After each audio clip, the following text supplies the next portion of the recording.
These tornadoes ripping through the Midwest have captured the attention of course, freshman Democratic Socialist Congresswoman Alexandria Ocasio-Cortez, who is blaming them all on climate change. She writes on Instagram, "We do know that tornadoes have been changing. They are no longer being limited to the Great Plains and are shifting to other regions of the country. The climate crisis is real, y'all.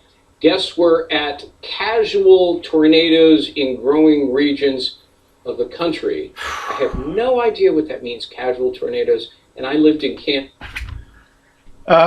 This is sad. I'll deal with this because it is so popular, but it's so easy to attack Alexandria Ocasio-Cortez. She is such an easy target because she is so brainwashed. It's so sad to watch somebody who's a typical quote-unquote millennial that is so brainwashed by the educational system of the United States that has taught these poor millennials from birth things and spoon-fed them and taught them not to think logically but to think emotionally.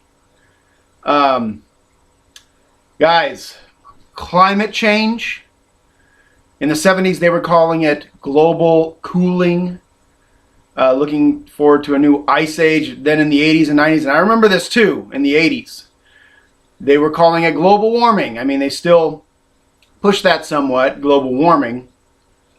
Now it's just climate change. Almost nothing can refute this theory.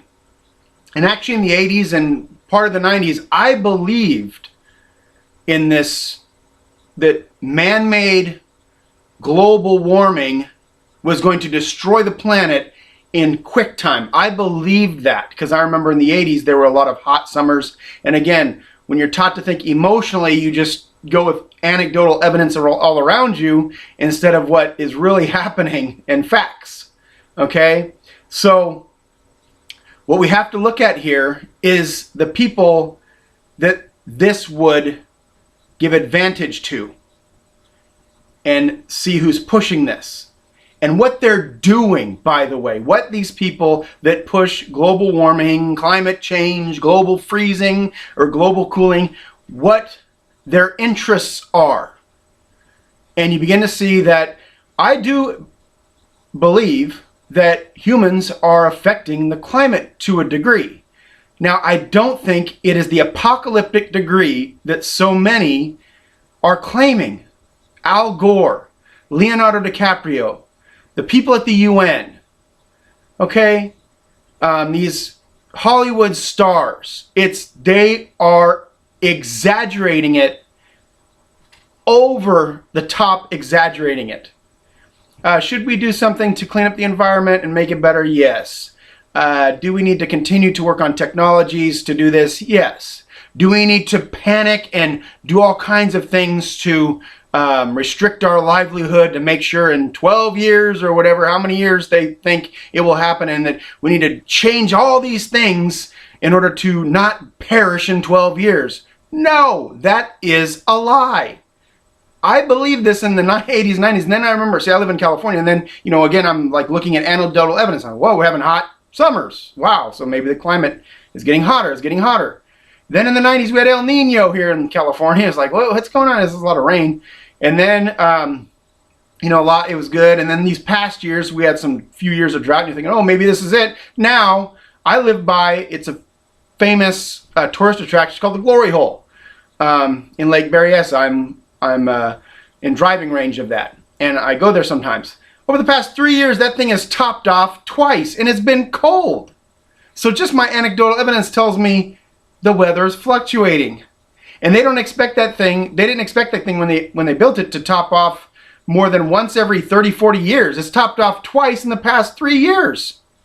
And again, they go, oh, well, that's evidence the climate is changing. Well, that's evidence that it's getting warmer, you know, because it's getting colder. I mean, nothing can refute this theory.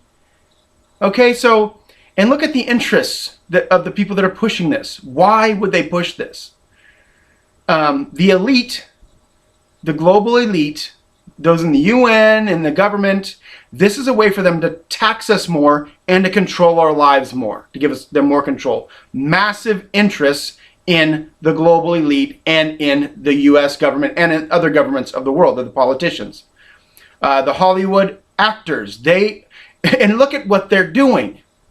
Are they living in these tiny houses and doing all these things to make sure their global footprint is small so they don't destroy the planet? No!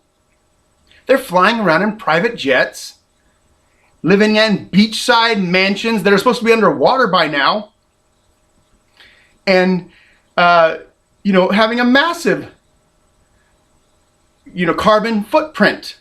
They're having so they themselves are showing they don't believe this theory.